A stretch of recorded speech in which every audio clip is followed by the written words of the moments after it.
I grew up in Iowa. I started traveling at 15, majored in Russian and German studies because I just loved to travel and loved languages.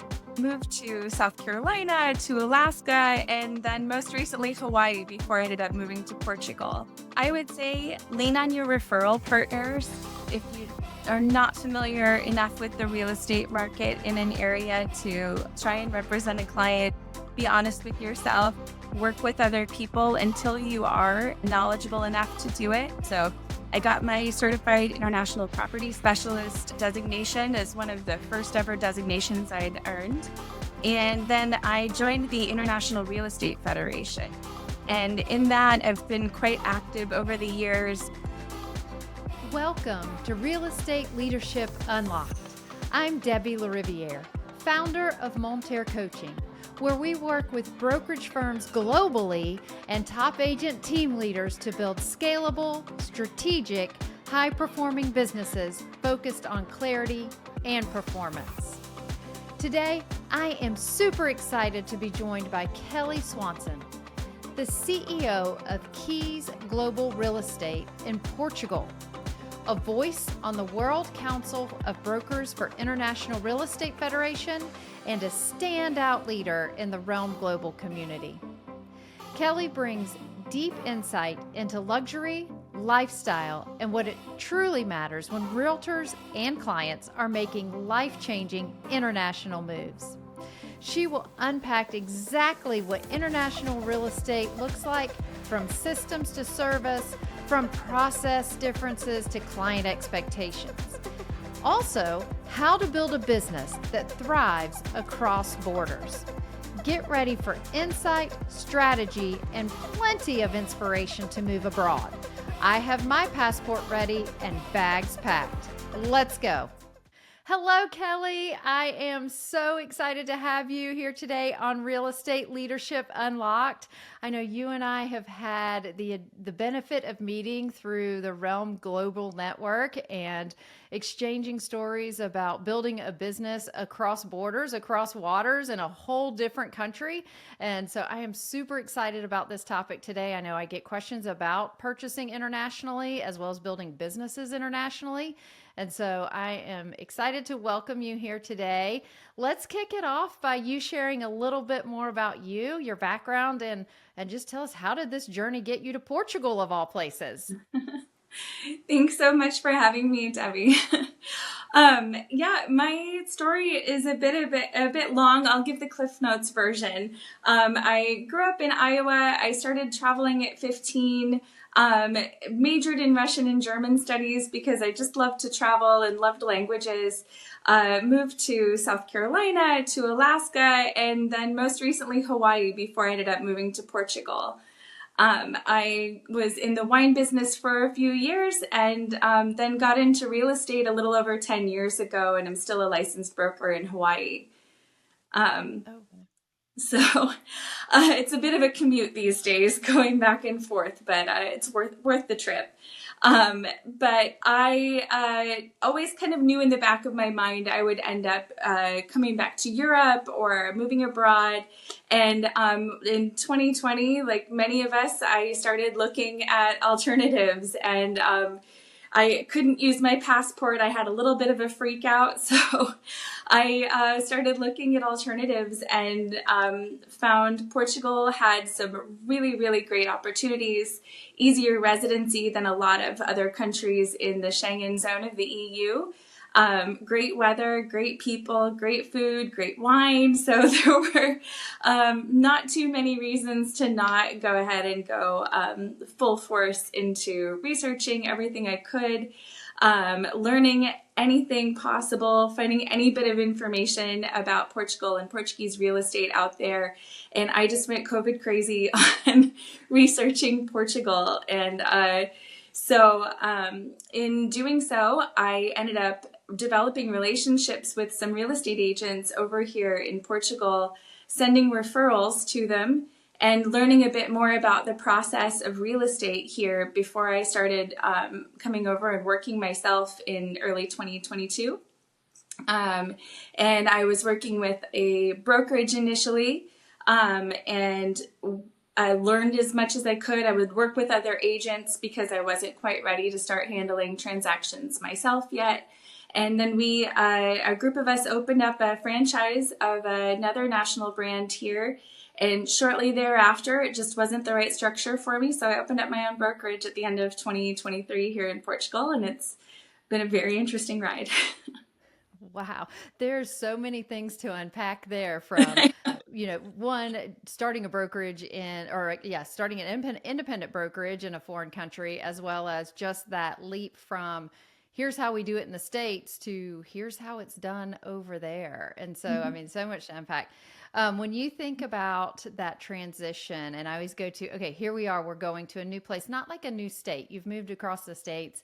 It's one thing to launch an additional business in a different state, but when you're changing countries, walk us through, like, how did you get involved? I know you worked with some other agents and brokerages that you had made connections with, but I know you, from our chatting earlier, you've really entrenched yourself in some of the additional resources with the real estate industry in those other countries. Tell us a little bit about that.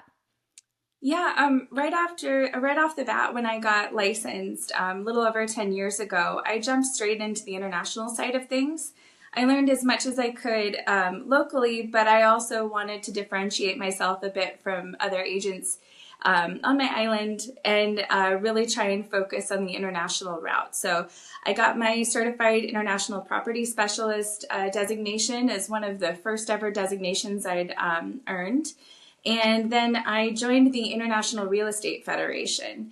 And in that, I've been quite active over the years. I've made really amazing connections all across the real estate industry in many other countries.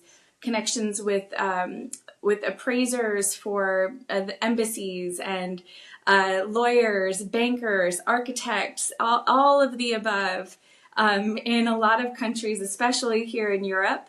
So when I came over to Portugal, even though I didn't know anyone really in the country before I moved here, I had a pretty extensive network in Europe already of professionals that I could count on for advice, for assistance, and I had already been just working on moving over here without even really knowing it for years. So just building up a level of knowledge that I wouldn't have just focusing on my local market. Although I do say Hawaii was a great training ground for doing business in Portugal in the real estate industry. There's a lot of parallels between the two markets.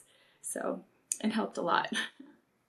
So when you go from the States to Portugal and you decide, I'm going to get my real estate license, is it just like here where you sign up for the Kaplan class or the local brokerage class, you take the class, you take the test, and now you're a realtor? What does it look like?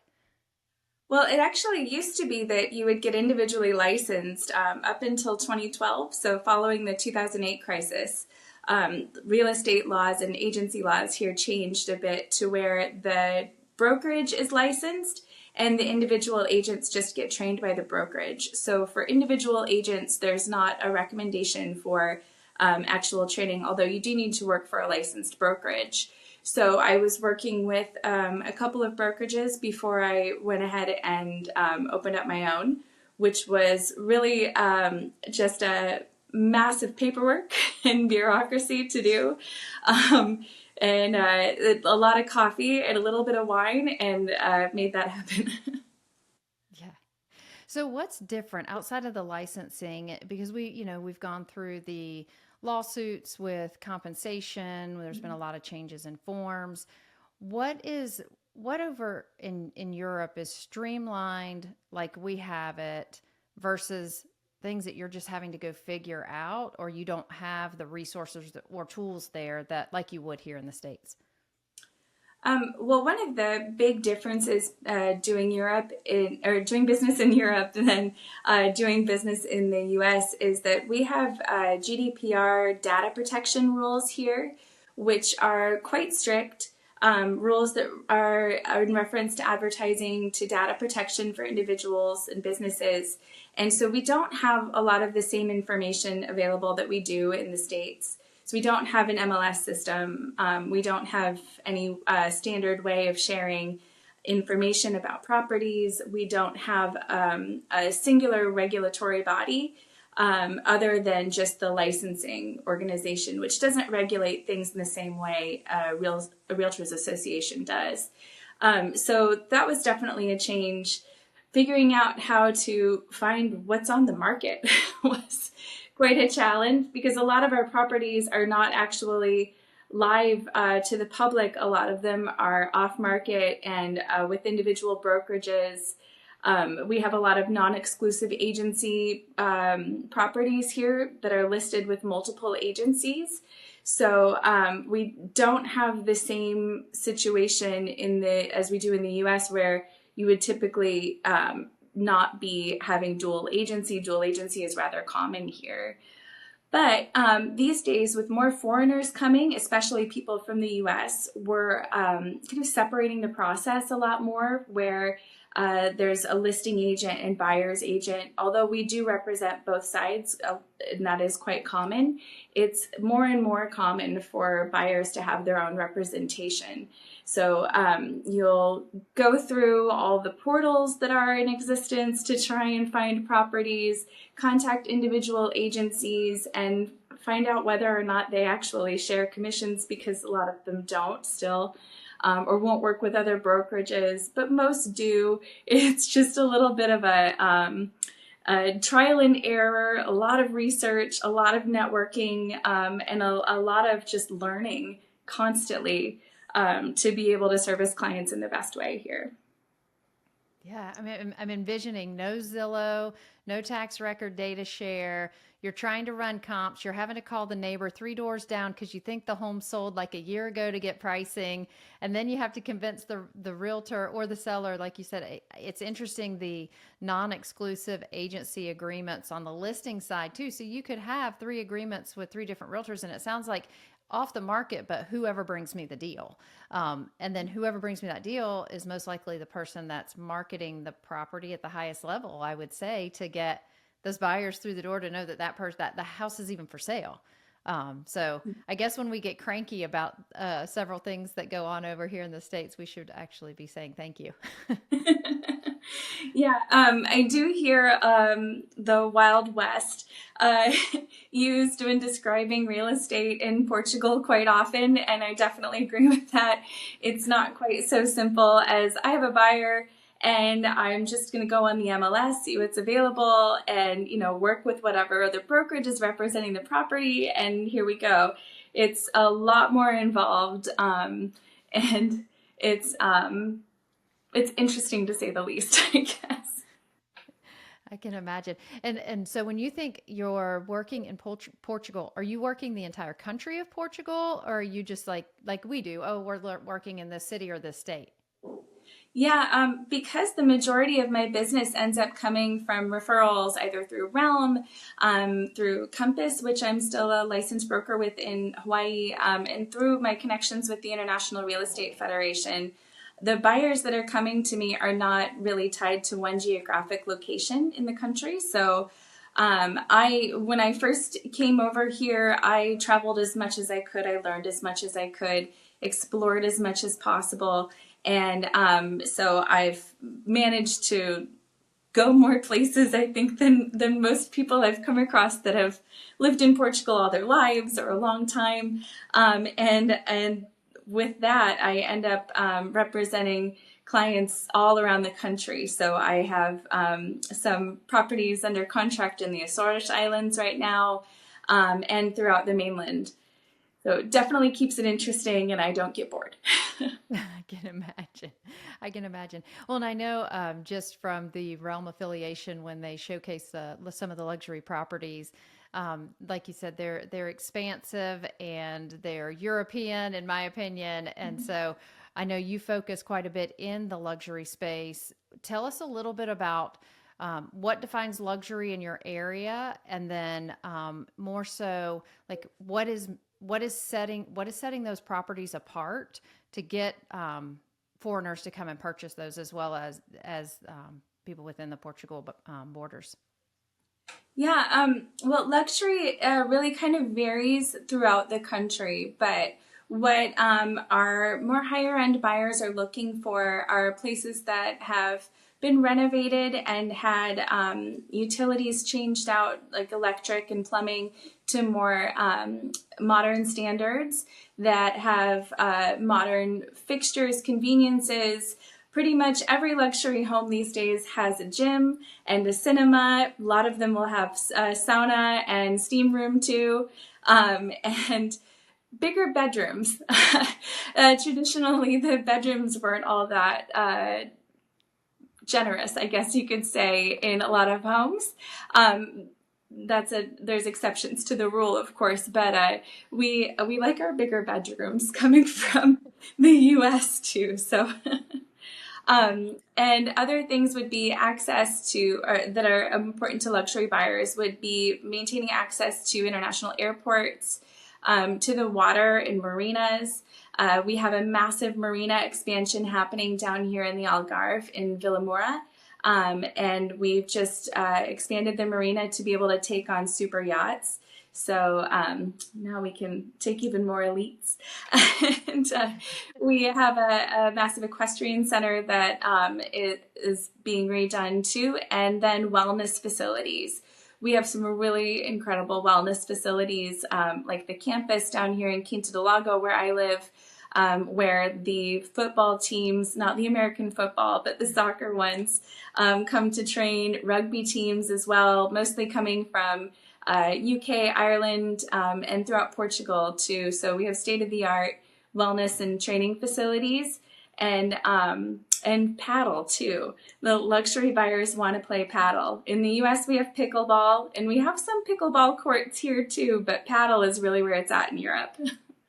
I was going to ask, as a beginner to pickleball, is it similar to that sport? Or is it one more thing that I need to learn how to play? Well, the ball is similar to a tennis ball. It's a little different, and we have walls on either side, glass walls on the side of the court, so it's a bit different. It's a little more like a cross between tennis and squash or racquetball. Yeah. Well, I'll tell you, the adjoining courts would thank me for having glass walls on either side of my court at this point, but I'm working on it. I'm definitely working on it. You know, one thing I consistently hear now in the luxury space, be it here or internationally, is that it is becoming more of a mainstream to have the wellness facilities in the home, amenities nearby, attraction to the different characteristics of the land. So like you said, the marina communities, and then the sports communities and arenas where they would practice and that sort of thing. And I do hear that those areas are thriving a bit more, where those, necessities are more easily accounted for. So that is just what switching from wellness to gym has become the trend in luxury, is what I'm hearing. Yeah, absolutely. It's all about access, not just having it in your home, which is very important to have in your home, but then having facilities nearby as well for social aspects.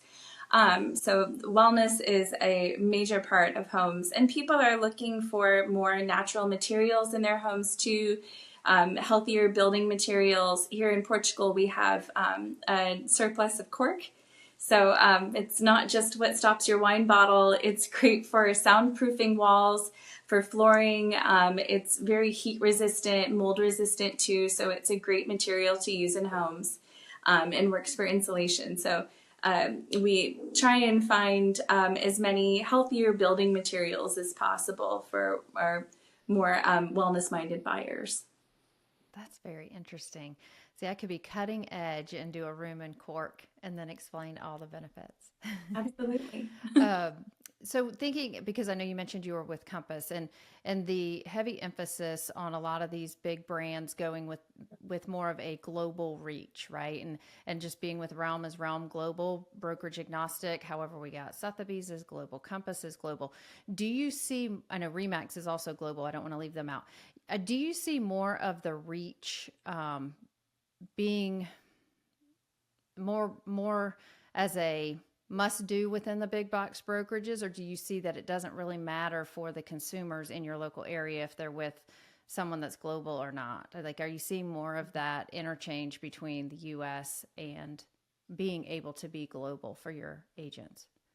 Yeah, it's all about how that brand approaches the market, the international market. So even with affiliations with other franchises globally, um, they can be a little bit territorial at times. Like say here in the Algarve, one well-known national brand has 4 franchises, and they're territorial to the point where if you're working with a client who's interested in something in this town, and they have thought, well, maybe I want to check something out in the town next door, you can't facilitate that transition. You'd have to go to their corporate office to be able to get an agent out of that office, whoever is in the rotation, to be able to take on the client's needs. And so there's a little bit of a disconnect there. But franchises, brands that have taken more of a local approach and not just leaned on a name, they can do a lot here and a lot in other markets. It's all about just adapting to individual markets and not leaning so much on a name. Like even McDonald's, as an example, you see them all around the world, but they adapt their menu to individual markets as well, to local markets. So even though you still see the same brand name, they really change things up toward the local taste. And if real estate offices do the same thing, then there's no reason they can't be successful. And that's interesting where you're saying they have to transition real estate agents versus you work the entire region, right? And so that, I guess that would be a different differentiator within the being able to be independent versus being with one of the more global brands. But then again, it's like you said, the ability to gain referrals for additional clientele in the areas. So, I mean, it's all pros and cons. I am curious to watch as these bigger brands continue to grow. Will they look to acquire more of the global reach and make that part of their business plan as well? Just because we are seeing quite a bit of migration throughout Europe and the US, Canada. So it's one of those things definitely to watch. Yeah, it's a really interesting time, especially for brokerages. So many have adapted to the market where they came from, and they've done things so extremely well. But coming into other markets, especially the EU, where we do have the GDPR, data protection rules, we have so much less transparency. We don't have MLS systems, all those different things where these systems are made to really maximize those things. You really have to kind of adapt and recreate the wheel almost in some of these markets, because local agencies are not doing the same thing that agencies are doing in the US necessarily too. So there's a lot of adaptation, but it's happening, and everybody is kind of learning as we go and we become more global. For me, working around the country, it works just with my background and lifestyle. I am constantly curious, love to travel, and so I can hop around and facilitate client needs, but that doesn't work for everyone. So it's just all about how flexible, adaptable, and you are, and what makes sense to you. So when you look at the transaction as a whole, are you guys seeing, and I really just have the United States to compare it to because I've never purchased internationally, although you already have me purchasing down near the marina. Like that is on my short list to go Google after we get off the phone, or you can just send me some information. I'll set up. Or I'll fly over and you can take me around. That would be even better. So anyone listening, if I'm out for a couple of weeks, you just reach out to Kelly and she'll sell you something too. So when you look at the transaction as a whole, like we see, okay, we write a contract, we put earnest money down, some states due diligence money down, we close with attorneys or title, and we close in 30 days, all the paperwork's handled, and we just get the keys and move forward. Is that how the transaction works there? Is it shorter? Is it longer? What would I anticipate when I come to purchase my my home in the marina community? Guess I'd say yes, no, maybe so. Yeah. So we have several entities that a property needs to be registered with. And if all of the paperwork with those entities are up to date, then there's no reason that you can't close on a transaction within a week or so.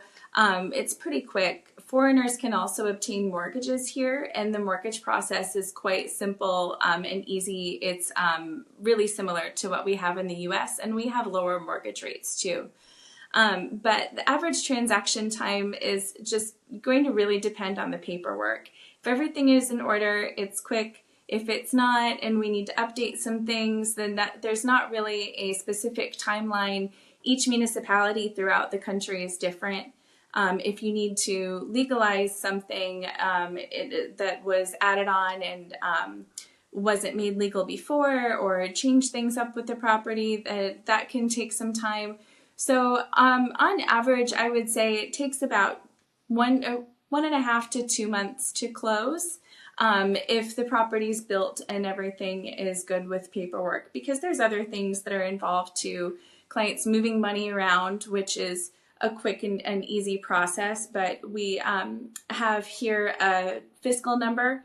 It's called a NIF, a fiscal identification number that you need to have in order to be able to purchase property. It's a very quick process to get that.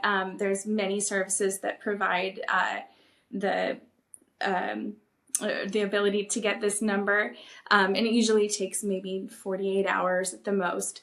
But then a bank account too. Having a local bank account is not necessarily 100% necessary to transact property here, but it's definitely recommended. And if you're applying for any sort of residency visa, then you would definitely need one.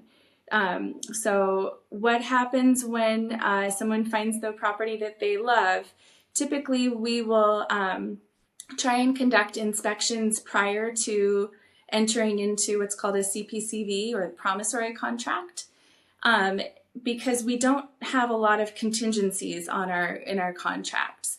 Coming from Hawaii, which is a very buyer-friendly state, we had a lot of contingencies, a lot of opportunities for a buyer to pull out of the contract. Not here. It's more, if you enter into the contract, you're moving forward to close, and any due diligence you would need to do that prior to, or try and negotiate having that in the contract. But it's not quite so common to have that as part of the contract, so we recommend doing it beforehand. Our deposits are typically about 10%. It can be more, occasionally less, but typically 10%.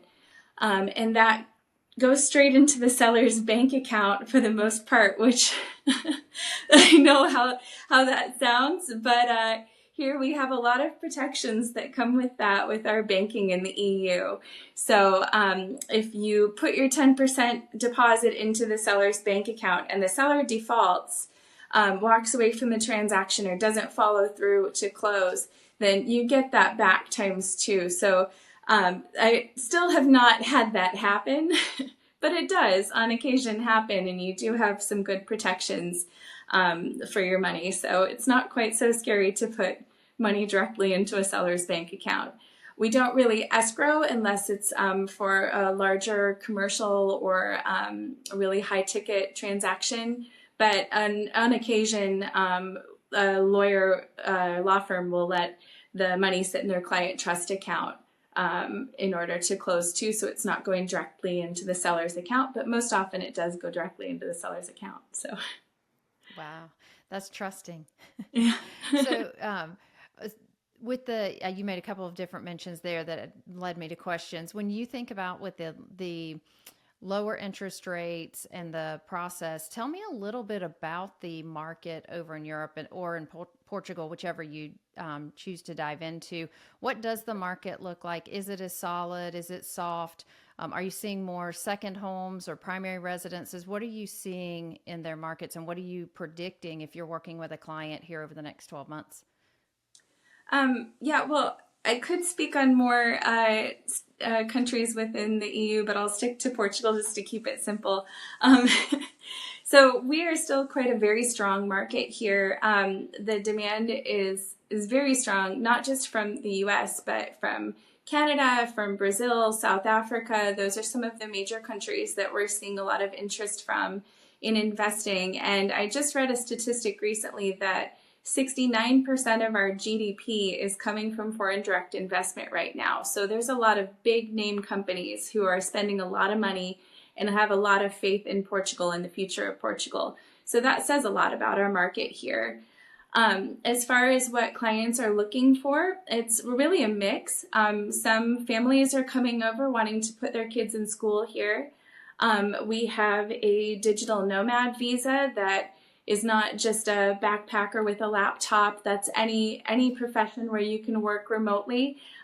We have a residency visa for that. So there's some people who are coming over to work remotely. And a passive income visa, which works for retirees or anyone that has passive income from different sources, can come over and get a residency visa with that. So people coming for a lot of different reasons. Some are pre-planning and purchasing something now to rent out for the next few years until they can make the move over. There's some speculation purchasing on some developments where people will start purchase before they've even broken ground, which you can get a typically pretty good deal on that. But there's definitely developers I'll let you get in a transaction with, and some I won't. Most of them That's are good. why it's good to have a trusted realtor or a trusted advisor. Exactly. And then people just buying properties for investment, solely for investment, just to rent out short term and come over for maybe a week or two themselves during the year, few months. With a U.S. passport, you can come for 90 days out of 180 without any sort of special visa or anything. So people are coming for a multitude of reasons. Yeah, that's great. Well, and I think about, just like you're saying, the growth of the country, and we see this in several countries where purchases, like you said, not just from the U.S., you'll start to see that migration into the country where they predict jobs, employment to increase, where there's new products coming out, and so I think it's always the get ahead of the market if you can financially do it, and that's why I was curious too, as far as what you are seeing locally.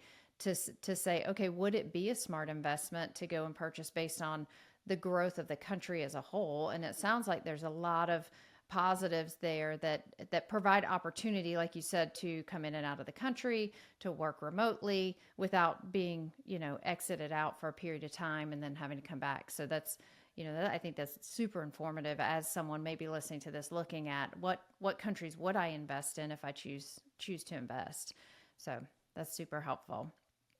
All right. I know several of the listeners and I have had clients transition I had one recently move from Canada to Spain. So what are some of those things that you wish you knew before you went, but you got there and you're like, oh, this is something I wish someone would have told me before I got here? Yeah, oh gosh, that's a tough question. I feel like I did so much research. I knew more than I needed to know. I wish, someone would have mentioned that, like Duolingo, they offer Brazilian Portuguese rather than European Portuguese. So I was using that to try and brush up on some Portuguese before coming over here, and, definitely said some Brazilian words versus real European Portuguese words for things and got weird looks. There's plenty of other apps for those things too. But luckily, in most places around here, people are gracious and speak a lot of English. We have a very high English proficiency level in Portugal. And as long as you're still trying to speak Portuguese, most of the time people are quite nice and generous with the language. So, yeah, that was something that was, oops, wrong language. So know the actual lingo of the location you're going, not just the Wikipedia language of the location that you're going. So dive in there and get to know. And it's been fun too, as we've been having email exchanges. You'll send different phrases in Portuguese, I'm guessing, and I'll go Google them, and I'll have it tell me how it's said. So I know what you're saying, and I know how to respond to that. So that's been a lot of fun too. All right, so as we wrap up, anything else you'd like to share? And I'm looking more through the lens of the realtor that may want to transition into an international business or would be interested in, like let's move from here to there with the option of coming back. Yeah, I would say lean on your referral partners. If you are not familiar enough with the real estate market in an area to try and represent a client, be honest with yourself, work with other people until you are knowledgeable enough to do it. I spent years leading up to getting here before I knew Portugal was the thing, but then years before I actually started working here, and built so many great relationships with so many agents, and have had a lot of happy clients with that. So definitely just lean on your referral partners, learn as much as you possibly can before you try and step into anything anywhere else. And I guess change your level of expectations. That would be my best bit of advice for anyone, real estate agents, buyers, sellers, all of it. You know, when you're doing business in another country, the way you do it at home is not the same. Things take a different amount of time. The priorities for people in different parts of the transaction are not going to be the same. So just always have patience, grace, and understanding, and everything will work out as long as there's a will, there's a way. So Yes, I love it. All right, so last question for you. For when my husband and I travel over and we're looking at some of those properties that you described, as I'm thinking all these things as you're chatting. What would be the price? Like, what do you see for pricing over there? I'm curious because I know what nice mansions and with water go for here in the States. What should I expect to bring with me in my bank account I'm going to open in Portugal? Well, it really depends on where you want to be and what you are looking to get out of the property too. But you can get quite a nice property for around €1 million, and then quite a bit up. But I would caution against the dream of buying a fixer-upper out in the countryside until you actually are living over here, know Portuguese, and are willing to take on an entire new full-time profession to do that. So buy newer or renovated, and yeah, a million or more can get you something pretty nice here. So our cost to carry with properties is quite low as well, the cost of operating, especially coming from Hawaii. It's a small fraction of what we pay there. When I ask about the homeowners association dues here for some properties that have them, I'm always thinking per month, right? No, that's for a year. So it's a different world when it comes to that too. It is a different world. Well, I appreciate all the information, and I know we will have your contact information in the show notes if any of our listeners would like to reach out to you to learn more about moving over into international country to start a business as well as to purchase in Portugal, because that sounds amazing.